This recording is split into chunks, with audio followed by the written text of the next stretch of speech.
Thank you. అందరికీ నమస్కారం. మరీ ముఖ్యంగా మా కుటుంబంలో ఎవరి ఈవెంట్, ఎవరి ఫంక్షన్ జరిగినా సరే అది తమ ఇంట్లో ఫంక్షన్ లాగా ఉరకలైతే ఉత్సాహంతో ముందుకు వస్తూ మమ్మల్ని ఉత్సాహపరిచేటటువంటి మా అభిమానులకు ఎప్పట్లాగానే శిరస్సు వచ్చి నమస్కరిస్తున్నాను. Thank you so much. ఎప్పటికప్పుడు మీరు చూపించే ఉత్సాహం మమ్మల్ని ముందుకు నడిపిస్తుంటుంది. ఆ రకంగా మరొక్కసారి ఇక్కడున్న ప్రతి అభిమానులకు, అలాగే టీవీల్లో వీక్షిస్తున్న ప్రతి అభిమానులకు హృదయపూర్వక నమస్కారాలు తెలియజేస్తున్నాను. నేను నాలుగైదు రోజుల క్రితం అమెరికాలో ఉన్నాను. అక్కడికి ఒక మెసేజ్ వచ్చింది వరుణ్ తేజ్ నుంచి. డాడీ నీతో ఏదో మాట్లాడాలి అని. సరే, అప్పట్లో డే అండ్ నైట్ రివర్స్ అవటం మూలంగా టైమింగ్స్ కుదరలేదు, మాట్లాడలేదు.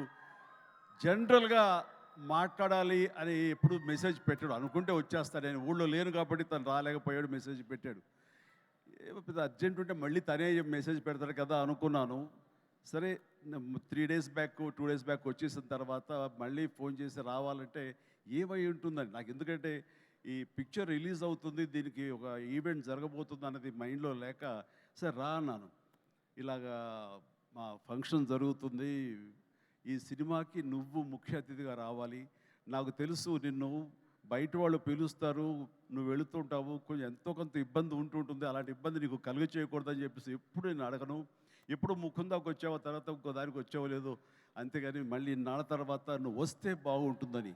ఎందుకంటే నీలాంటి వ్యక్తి, ఇంత గొప్ప హీరోస్, మన బార్డర్లో ఫైట్ చేసేటువంటి హీరోస్ మీద ఒక సినిమా చేస్తున్నప్పుడు దాని గురించి 10 మందికి తెలియజెప్పేలాగా, 10 మంది మోటివేట్ అయ్యేలాగా మీరు కనుక ఆ ఫంక్షన్లో పార్టిసిపేట్ చేస్తే ఆ యొక్క రీచ్ వేరు. రండి అని చెప్పేసి పిలిచిన వెంటనే ఇది గొప్ప అవకాశం నాకు. అది నేను రావడం వాళ్ళకి అవకాశం కాదు. ఇలాంటి గొప్ప సినిమా గురించి, ఇలాంటి గొప్ప హీరోల మీద తీసే సినిమా గురించి, మన బార్డర్లో ఉండే మన కోసం, మన రక్షణ కోసం, మన సరిహద్దులో ఫైట్ చేసేటటువంటి వారియర్స్ గురించి ఇలాంటి సినిమా తీసినప్పుడు దాని గురించి 4 మాటలు చెప్పడం అనేది నాకు దక్కినటువంటి గొప్ప అవకాశంగా నేను భావిస్తుంటాను. అలాగా ఈ ఫంక్షన్ రావడం అనేది నాకు నిజంగా చెప్తాను చాలా గర్వంగా ఉంది. సో ఇందులో ఉండే పాయింట్స్ ఏమిటి అన్నప్పుడు, నాకు ఎప్పుడైతే పుల్వామాలో జరిగినటువంటి ఈ టెర్రరిస్ట్ అటాక్ ఉంది, అది ఒక బ్లాస్ట్ అయ్యి 40 మంది సిఆర్పిఎఫ్ వాళ్ళు చనిపోవటం చూసాము. ఇందాక లాస్ట్లో నేను లాంచ్ చేసిన సాంగ్లో చూసినప్పుడు నాకు ఆ విజువల్సే కనిపించాయి. ఎంత హృదయ విదారకంగా ఉందంటే, సినిమాల్లో మనం కొంతవరకు చూపించగలం, నిజంగా నిజ జీవితంలో ఎంతమంది ఎంత హృదయ విదారకమైనటువంటి పరిస్థితి. అలాంటి ఫ్యామిలీస్కి, వాళ్ళకి ఆ చనిపోయిన వాళ్ళకి నివాళులు అర్పించేలాగా ఒక ప్రతీకారం తీర్చుకోవాలనే కక్షతోటి మన ఇండియన్ ఎయిర్ ఫోర్స్ చేసినటువంటి పెద్ద సాహసం, చేసిన యుద్ధమే ఈ cinema. If I'm right, I'm right, yeah. So అది సరిగ్గా నేను అవును వరుణ్, నాకు అక్కడ ఒకటిసారి ఈ వ్యాలంటైన్స్ డే ఏంటి, ఏదైనా రొమాంటిక్ టచ్ ఉందా ఏంటి, ఇందులో ఏదైనా సినిమాని కమర్షియలైజ్ చేశారంటే లేదు. February 14th నాడు ఈ సర్జికల్ స్ట్రైక్ చోటు చేసుకుంది. కాబట్టి దానికి సినిమా పరంగా మేము పెట్టుకున్నటువంటి ఈ పేరు ఇది వ్యాలంటైన్స్, ఆపరేషన్ వ్యాలంటైన్స్ డే అని చెప్పేసి. వెరీ సెన్సిబుల్గా ఉంది, బాగుందని అన్నాను.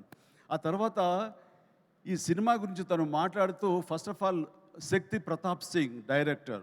సో అతను Rajasthan, you belong to Rajasthan? Yeah, he belong to Rajasthan. So అక్కడి నుంచి వచ్చినటువంటి యువకుడు, ఎంతో ఎంతూజియాస్టిక్ యువకుడు అనమాట. సో ఇక్కడ తెలుగులో అవకాశాలు బాగుంటుంది, కొత్త డైరెక్టర్స్ ఎంకరేజ్మెంట్ బాగుంటుందనే ఉద్దేశంతో ఇక్కడికి వచ్చాడా ఏమో తెలియదు. కానీ అతని గురించి నేను తెలుసుకున్నప్పుడు, అతను కేవలం ఒక కమర్షియల్ సినిమా చేసి కమర్షియల్ డైరెక్టర్గా పేరు ప్రఖ్యాలు సంపాదించేసుకుందాం, తెలుగులో డబ్బులు ఎక్కువ ఇస్తారు కాబట్టి ఇక్కడ ఉండిపోదాం, స్థిరపడిపోదాం అనే ఉద్దేశంతో రాలేదు. తను దీనికంటే ముందుగా ఈ దేశానికి సేవలు చేసేటటువంటి మన ఎయిర్ ఫోర్స్ వాళ్ళ మీద కానివ్వండి, నేవీ వాళ్ళ మీద కానివ్వండి, లేకపోతే ఇన్ఫెంట్రీ మన వాళ్ళ మీద కానివ్వండి, మిలిటరీ వాళ్ళ మీద కానివ్వండి, తను ఎప్పుడూ ఒక రకమైన రీసెర్చ్ చేస్తుంటాడు, వాళ్ళ జీవితాలు ఎలా ఉంటాయి ఏమిటని. ఆ నేపథ్యంలో తన సొంత డబ్బు 5 లక్షల దాకా ఖర్చు పెట్టి ఒక 20 నిమిషాల నిడివితోటి ఆ సర్జికల్ స్ట్రైక్ కానివ్వండి, ఇది ఈ వ్యవహారం అంతా తనకున్న నాలెడ్జ్ తోటో తన ఇన్ఫర్మేషన్ను గ్యాదర్ చేశాడు. ఆ ఇన్ఫర్మేషన్ తోటో ఒక సినిమాలాగా చేయడం మొదలుపెట్టి ఆ తర్వాత ఎయిర్ ఫోర్స్ వాళ్ళు చూపిస్తే కనుక వాళ్ళు ఆశ్చర్యపోయారు. ఈ సినిమా, ఈ షార్ట్ ఫిల్మ్ ఒక ట్రిబ్యూట్ లాంటిది. ఇంత పెర్ఫెక్ట్ ఇన్ఫర్మేషన్ నీకు ఎవరు ఇచ్చారు? ఇందులో చాలా సీక్రెట్స్ ఉన్నాయి, ఇవి బయటికి చెప్పే విషయాలు కాదు. ఇది నీకు ఎలా తెలుస్తుందని. సోమా, ఇందాక నువ్వు అన్నావు కాదు ఏదో లీక్ చేస్తావని, ఇది లీక్ చేసేస్తాను. ఓకేనా? హ్యాపీయా? Happy sir. ఎస్. ఇది ఎవరు చెప్పరు, సినిమా కూడా చూపించారు, అందుకు చెప్పేస్తాను. సో ఎయిర్ ఫోర్స్ వాళ్ళు ఈ సినిమా చూసి, ఆ చిన్న సినిమా చూసి ఇది ఇంకెప్పుడు తీయద్దు ఇట్లాగా అన్నారు. ఏంటి అన్నారు. అసలు ఇలాంటివి సీక్రెట్స్ ఇవి అని నీకు ఎవరు చెప్పారు ఏంటంటే, నాకు ఉన్నటువంటి కొంతమంది స్నేహితులు వాళ్ళ దీంతో ఇన్ఫర్మేషన్ తీశాను సార్ అంటే, ఫెంటాస్టిక్. ఈసారి సినిమా తీసేటప్పుడు మమ్మల్ని అప్రోచ్ అవ్వు, మేము ఇంకా ఆథెంటిక్గా చెప్తాము, ఇందులో ఉండే ప్రతి ఇన్సిడెంట్, ప్రతి ఇది చాలా అధికారికంగా ఉంటుంది అంటూ వాళ్ళ దగ్గర కూర్చోపెట్టుకుని ఈ సినిమాకి కావాల్సిన కంటెంట్ని చాలా ఆథరైజ్డ్గా జరిగింది ప్రతిదీ యథార్థగాథగా వాళ్ళు విశదీకరించి విడమర్చి చెప్పినప్పుడు తను ఇన్స్పైర్ అయ్యి ఈ కథ రాసుకున్నాడు. దీనికి కమర్షియల్ హంగులు ఎలాగో ఉంటాయి మిమ్మల్ని అందరినీ ఉత్సాహపరచడానికి. సో ఆ హంగులతోటి ఈ కథ వినిపించగానే సిద్ధు ప్రొడ్యూసర్, అలాగే వరుణ్ తేజ్ ముందు ఈ కథ విని చాలా బాగుందంటూ సిద్ధుని పిలిచి నువ్వు చెయ్యి, మనం చేద్దాం అనుకున్నప్పుడు సోనీ వాళ్ళు కూడా ఈ కథ నచ్చి వాళ్ళు కూడా దీంట్లోకి జాయిన్ అయ్యి టుగెదర్గా వీళ్ళందరూ కలిపి ఈ సినిమాని తీశారు. ఇది ఆద్యంతం చాలా చాలా బాగా వచ్చిందని చెప్పేసి నేను వాళ్ళు చెప్తుంటే కనుక ఐ ఫెల్ట్ వావ్, ఇలాంటి సినిమాలు ఆడాలి. ఎందుకంటే మనం ఎంత సరే దేశభక్తి మనకి ఎంత ఉన్నా సరే ఇలాంటి సినిమాలు, ఇలాంటి కథాంశాలు వచ్చినప్పుడు ఒక తెలియని ఒక ఉప్పొంగిపోతుంది మనకి దేశభక్తి. అంటే మనం సాధారణంగా చూడండి, ఇంట్లో జనగణమన పాడగానే వినపడగానే మనం లేచి నిలబడిపోతాం. అది లోపల ఉన్నటువంటి భావాన్ని బయటికి వ్యక్తీకరిస్తుంది, బయటికి తెలియజేసేలాగా మనం మనోగతం అంతా ఒక ఉప్పొంగుతుంది. సో అలాగా ఇలాంటి కథలు వచ్చినప్పుడు ఖచ్చితంగా మనం రొమాంటిక్ సినిమాలు, ప్రేమ సినిమాలు, యాక్షన్ సినిమాలు చూస్తుంటాం, వాళ్ళని ఆదరిస్తుంటాం, వాళ్ళకి డబ్బులు ఇస్తుంటాం. కానీ ఇలాంటి సినిమాలు మన కోసం చేసినప్పుడు, ముఖ్యంగా యూత్ ఇలాంటి సినిమాలు చూడాలి.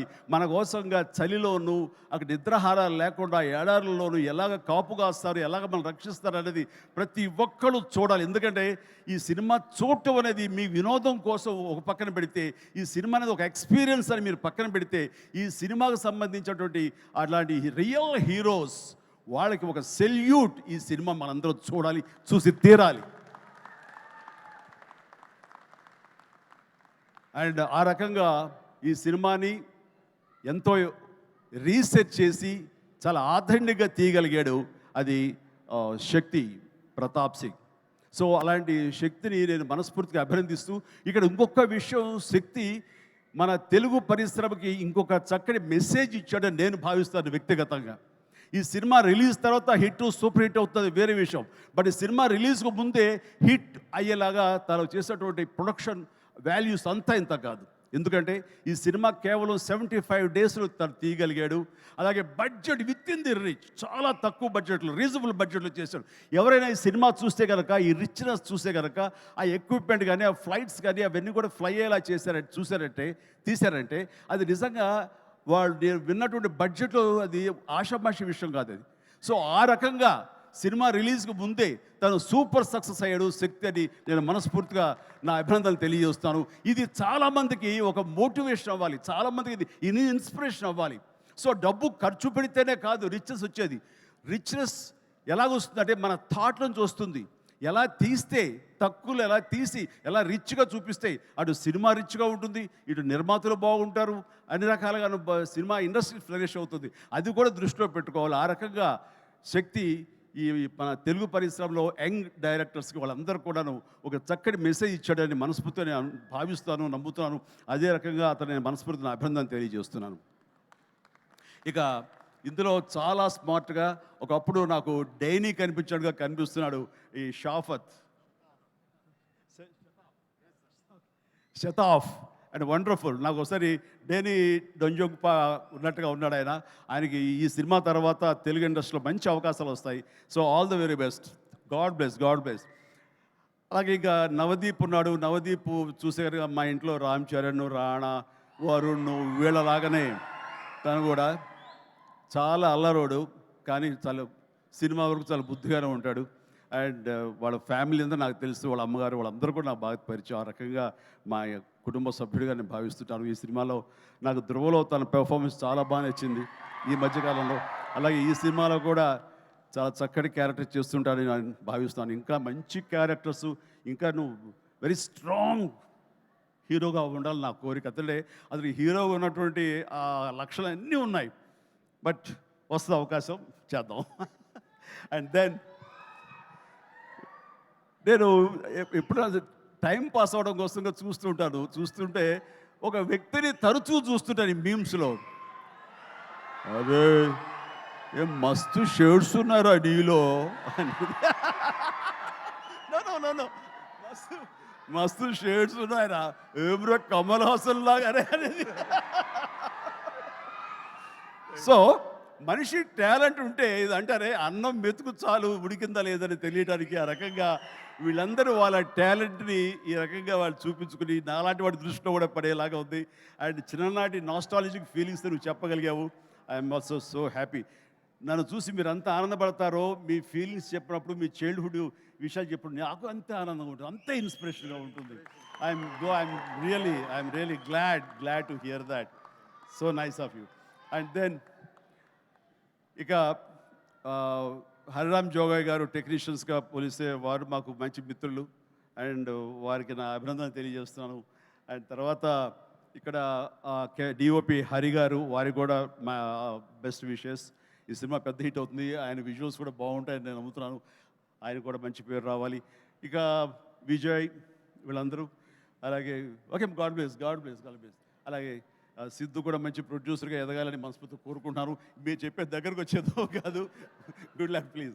అండ్ దెన్ ఇక్కడ యంగ్ డైరెక్టర్స్ చాలామంది వచ్చారు, కరుణాకర్ ఇలాంటి వీళ్ళందరూ కూడాను ఈ సినిమాలో వాళ్ళ సినిమా అన్నట్టుగా భావించి వాళ్ళు చెప్పినటువంటి మంచి మాటలు, గుడ్ విషెస్ ఈ సినిమాకి బలంగా ఉంటాయి. ఇక అందరి గురించి చెప్పి, నా బిడ్డ వరుణ్ తేజ్,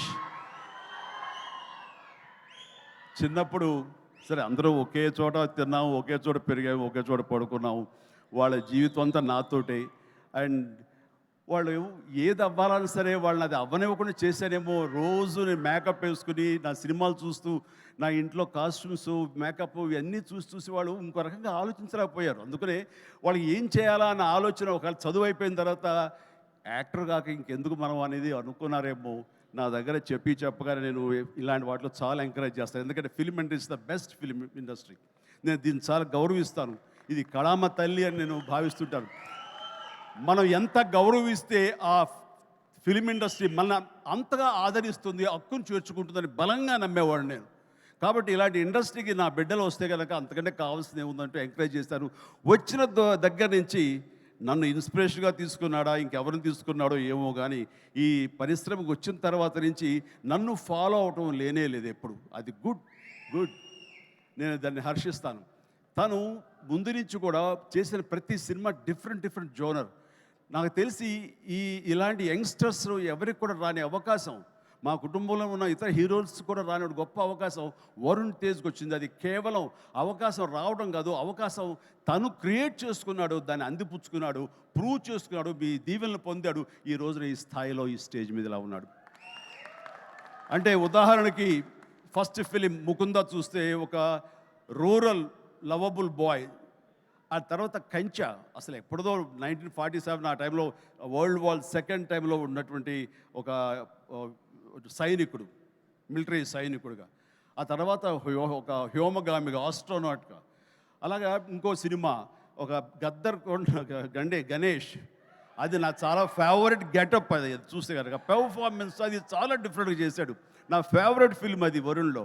అండ్ తన స్టైలు, హెయిర్ స్టైల్ దగ్గర నుంచి నడక, ఆంగికం, గెస్టర్స్ ఇవన్నీ కూడా చాలా డిఫరెంట్గా ఉంటాయి. ఆ సినిమా కానివ్వండి. ఆ తర్వాత ఇక ఎన్ఆర్ఐ చేసినటువంటి ఫిదా కానివ్వండి, లేకపోతే లోకల్ సోఫిస్టికేటెడ్గా ఒక లవర్ బాయ్గా చేసిన వాళ్ళ బాబాయ్ ఇన్స్పిరేషన్ తోటి చేసిన తొలి ప్రేమ కానివ్వండి. అలాగే లేటెస్ట్ ఫిల్మ్స్ వరకు కూడాను ప్రతిదీ చాలా ప్లాన్డ్గా తను చేసుకుంటూ వచ్చాడు, సక్సెస్ఫుల్గా చేసుకుంటూ వచ్చాడు. ఆ ప్లాన్లో ఒక భాగమే లావణ్యని కూడా కట్టుకున్నాడు.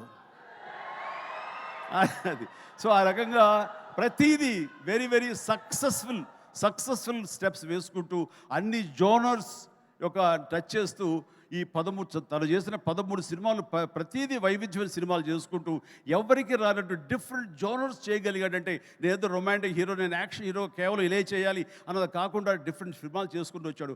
అందులో నేపథ్యంగా ఫస్ట్ టైం అంతకుముందు గాజీ అని నేవల్ సినిమా వచ్చింది, సబ్మెరీన్ బేస్ చేసుకుని రాణా యాక్ట్ చేసింది. ఆ తర్వాత ఎన్నో మిలిటరీ బేస్డ్ సినిమాలు వచ్చి ఉంటాయి, ఉన్నాయి కూడాను. కానీ air strike, surgical strike, air force మీద సినిమా మాత్రం మన తెలుగులో ఇదే మొట్టమొదటి సినిమా. ఇలాంటి సినిమా రావడం అన్నది విజువల్ ఇంపాక్ట్ ఉంటుంది, మీ అందరికీ విజువల్ ఫీస్ట్. ఎందుకంటే ఈ మధ్యకాలంలో నేను లాస్ట్ ఇయర్ వెళ్ళినప్పుడు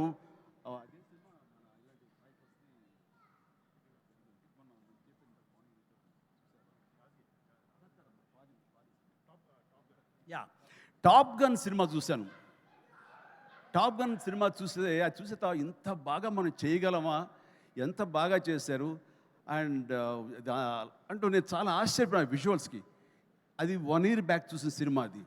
ఈరోజు చూస్తే కనుక మనలో మన తెలుగు వాళ్ళు, మన వరుణ్ తేజ్, మన సిద్ధు, మన శక్తి వీళ్ళందరూ కలిపి అలాంటి సినిమాని ఇక్కడ ఈజీగా చేసి అవతల పడేశారంటే టాలెంట్ అనేది ఎవడబ్బ సొత్తు కాదు, మనం కూడా ఆ స్థాయిలో ఉన్నాము. ఆ స్థాయిలో ఉన్నావు అనేది మరొక్కసారి ఈ సినిమా ద్వారా నిరూపించబడుతుంది. ఇలాగే వండర్ఫుల్గా చేశారు వాళ్ళందరూ. అండ్ ఈ రోజున అలాంటి విజువల్స్ తోటి సినిమా చూడలేదు ఒక వండర్ఫుల్ ఒక ఎక్స్పీరియన్స్ ఇది నేను అనుకుంటున్నాను. ఆ ఎక్స్పీరియన్స్ ప్రతి వాళ్ళు అనుభవించాలి, ప్రతి వాళ్ళు చూసి తినాలి. అది నాకైతే మాత్రం March 1 ఎప్పుడు చేస్తుందా, ఎప్పుడు చూద్దామా అని. అన్నీ కుదిరితే కనుక ముందు రోజు చూపిస్తానని భావిస్తాను నేను. ఓకే చూద్దాం. బట్ ఇలాగా ఈ సినిమాకి పనిచేసేటువంటి ప్రతి ఒక్కళ్ళు, అలాగే మ్యూజిక్ అవకాశం ఎంత ఉందో తెలియదు కానీ మంచి RR తోటి అద్భుతంగా చేయగలడు mayor, Vicky J mayor. And of course ప్రతి ఒక్కరికి ప్రతి టెక్నీషియన్స్కి నా హృదయపూర్వక అభినందన తెలియజేస్తూ ఈ సినిమా పెద్ద హిట్ అవుతుంది. ఈ సినిమాని హిట్ చేయటం అనేది తీయటం వరకు వాళ్ళ బాధ్యత. హిట్ చేసి ఆ రకంగా మన సైనికులకు నివాళులు ఇవ్వాల్సింది, ట్రిబ్యూట్ ఇవ్వాల్సినటువంటి బాధ్యత, వాళ్ళకి సెల్యూట్ చేసే బాధ్యత మనందరి మీద ఉంది. జై హింద్. అండ్ అలాగే ఇప్పుడు వరుణ్ తేజ్ టీమ్ గజమాలతో మన మెగాస్టార్ చిరంజీవి గారిని సత్కరిస్తారు. March 1 Operation Valentine విడుదలవుతుంది.